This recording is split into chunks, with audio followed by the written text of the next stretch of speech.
Assalamualaikum warahmatullahi wabarakatuh. Waalaikumsalam warahmatullahi wabarakatuh. Bagaimana kabarnya Bu Resa hari ini?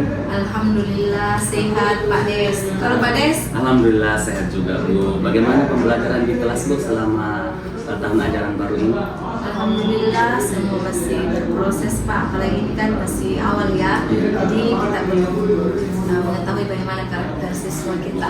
Betul Bu. Nah, kan ini kita ada rencana melakukan observasi kelas ya Bu. Jadi sebelum kita melakukan observasi, kita seharusnya melaksanakan yang namanya praobservasi. Nah, dalam percakapan praobservasi ini, apa tujuan pembelajaran yang akan Ibu Resa lakukan di dalam kelas ini? Baik, untuk tujuan pembelajaran yang akan saya sampaikan kepada anak didik yang ada di kelas, terutama di kelas 12 MIPA 2 ya Pak ya. Betul. Jadi tujuan pembelajarannya itu yang pertama adalah peserta didik mampu menjelaskan pengertian hak dan kewajiban sebagai warga negara.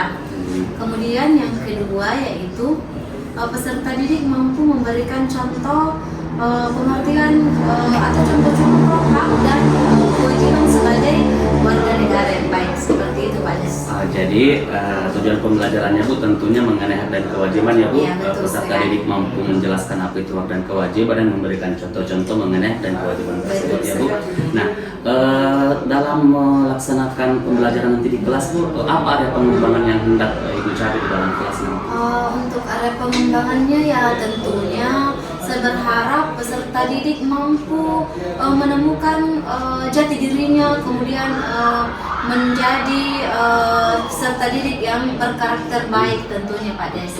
Di mana di sini siswa mampu mengembangkan bagaimana minat atau apa yang disukai dalam proses pembelajaran berlangsung seperti itu. Ya, jadi Bu, tujuan pembelajarannya sangat berhubungan ya dengan area pengembangannya ya Bu, terutama mengenai karakter yang betul-betul memang penting bagi peserta didik sekarang.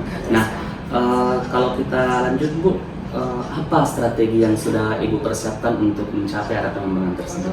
Untuk strategi pembelajaran yang akan saya ingin capai tentunya bagaimana peserta didik betul-betul mampu memberikan contoh bagaimana menjadi siswa yang memiliki haknya, mendapatkan haknya, kemudian bagaimana dia menjalankan kewajibannya sebagai seorang siswa yang baik. Apakah itu dalam ruang lingkup sekolah, kemudian haknya dalam ruang lingkup keluarga, dan saya juga berharap peserta didik mampu untuk mengetahui hak dan kewajibannya sebagai warga negara yang baik. Luar biasa ya Bu. Jadi yang ingin dikembangkan adalah bukan diri lingkup sekolah saja ya Bu, tetapi mengenai lingkup keluarga juga, bahkan sampai menjadi warga negara yang baik. Tentang mengetahui tentang hak dan kewajibannya masing-masing. Nah, untuk mencapai tersebut, apakah Ibu menyiapkan media atau strategi atau aplikasi mungkin yang bisa digunakan untuk menyalurkan aspirasi siswa tersebut, menyampaikan contoh-contoh? Betul sekali Pak Des. Jadi adapun aplikasi yang saya sering gunakan di kelas 12 itu yaitu pakai aplikasi Jamboard. Jadi nantinya ini di kelas saya akan memberikan aplikasi Jamboard, mengirim link Jamboard kepada peserta didik, kemudian peserta didik yang akan membuka linknya dan menjawab setiap pertanyaan yang ada dalam aplikasi tersebut. Sangat menarik berarti pembelajarannya ya Bu. Jadi peserta didik dimudahkan dengan adanya aplikasi tersebut, di mana Ibu tadi ingin mengembangkan pengetahuan peserta didik mengenai hak dan kewajiban, kemudian murid juga diberikan media supaya bisa menyalurkan apa-apa contohnya, apa-apa aplikasinya dari aplikasi Jamboard tersebut. Baik Bu, jadi sebentar kita akan melaksanakan observasi Bu, mudah-mudahan berjalan lancar ya Bu.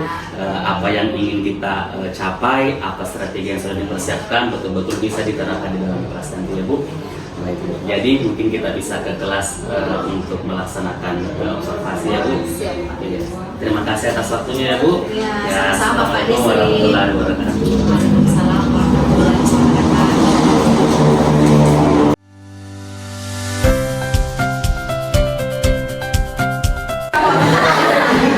Gak boleh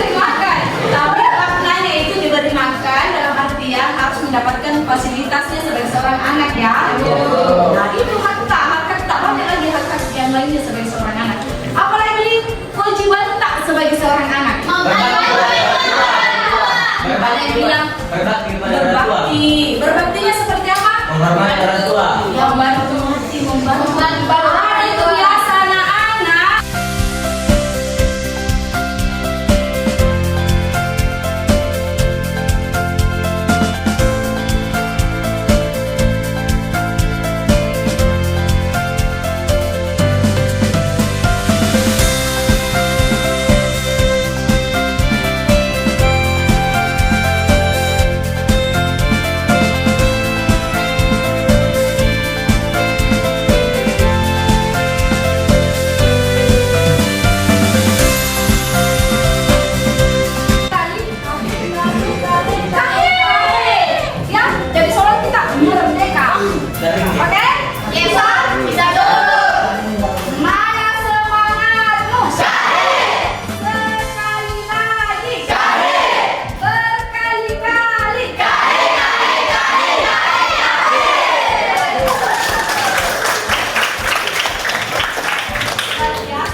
Bismillahirrahmanirrahim. Assalamualaikum warahmatullahi wabarakatuh. Saya Desri Fatin, calon guru penggerak angkatan 10. Bersama kita ada Ibu Resa Nur Arfani dari SMA Negeri Madinah Kunto. Kemudian kami didampingi oleh pengajar praktik Pak Amran. Baik, bagaimana kabarnya Ibu Resa? Alhamdulillah sehat. Alhamdulillah sehat. Bagaimana kabarnya Pak Amran?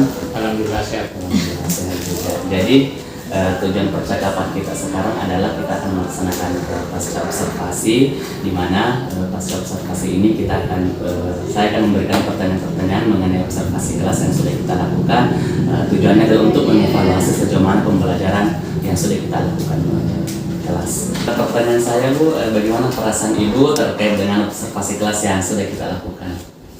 Baik, terima kasih atas pertanyaannya Pak Desri terkait dengan bagaimana perasaan saya tadi pada saat melakukan observasi kelas ya Pak Des ya.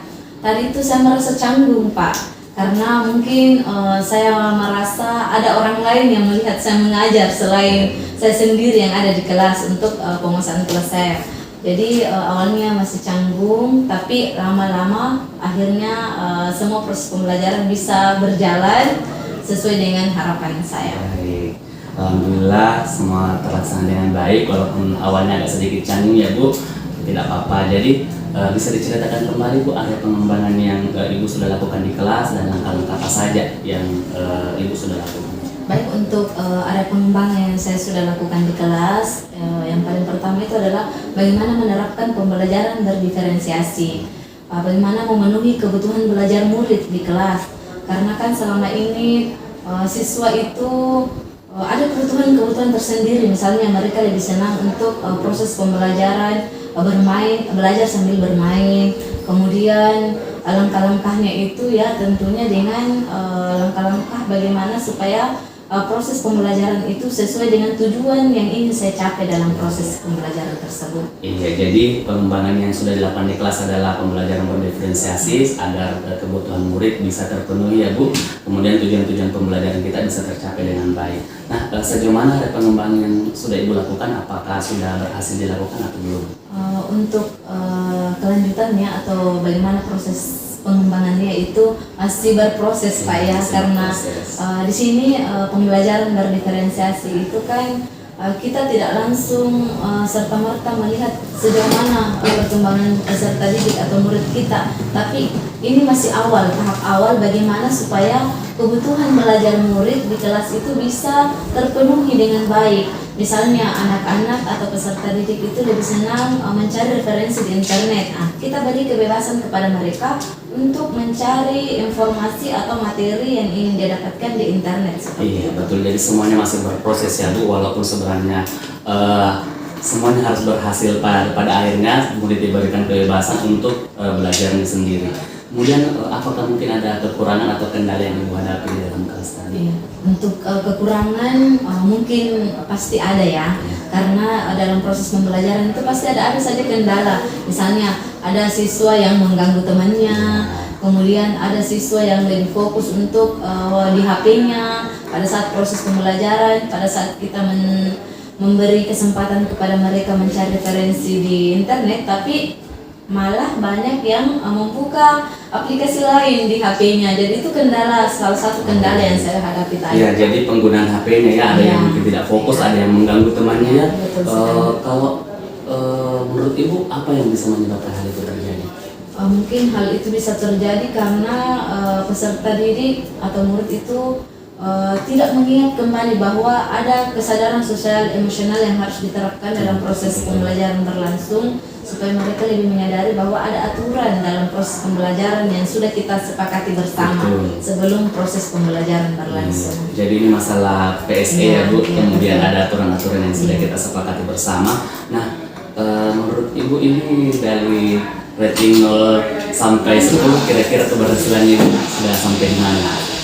Kalau saya menilai sendiri Pak ya, angka 1 sampai 10 itu mungkin saya masih ada di angka 8 Pak ya, karena ini masih proses bertahap dan semoga kedepannya bisa terlaksana 100% Pak sampai di angka 10. Wah, luar biasa Bu ya, motivasi sekali bisa sampai 10. Jadi untuk bisa mencapai angka 10 tersebut Bu, kira-kira apa rencana Ibu ke depannya?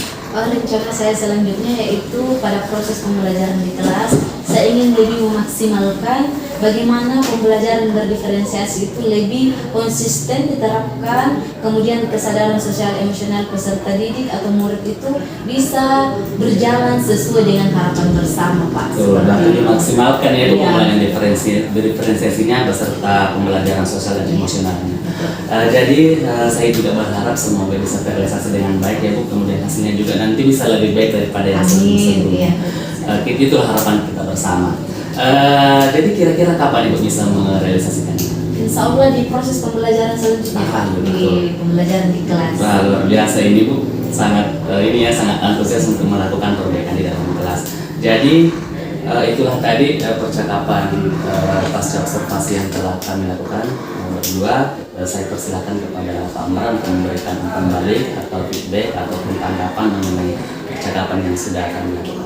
Silakan Pak. Baik Pak Desri dan Ibu saya, jadi apa yang telah Bapak Desri tadi lakukan berupa wawancara ya, pasca observasi secara umum saya lihat sudah sesuai dengan langkah-langkahnya, baik mengenai pembelajaran di kelas, kekurangannya, dan seterusnya.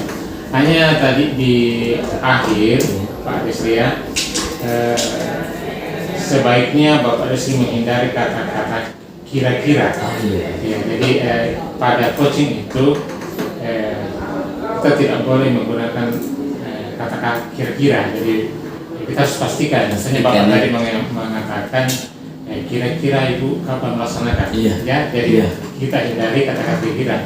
Sebaiknya kita misalnya menggunakan kata kapan Ibu melaksanakan. Supaya lebih pasti ya. Betul. Jadi tidak boleh itu dihindari. Jadi kata-kata kira-kira itu tidak boleh digunakan pada saat kita melakukan ini ya, coaching. Sedikit itu saja Pak Desri ya. Saya rasa sudah benar semua. Baik, jadi itulah tadi umpan balik dari Pak Amran. Terima kasih banyak Pak, dan semua rangkaian dari supervisi kelas sudah kita laksanakan mulai dari observasi beserta pasca observasi. Jadi saya ucapkan terima kasih pada Ibu Resa dan Pak Amran. Cukup sekian dari saya, dari kami semua bertiga. Assalamualaikum warahmatullahi wabarakatuh. Waalaikumsalam warahmatullahi wabarakatuh.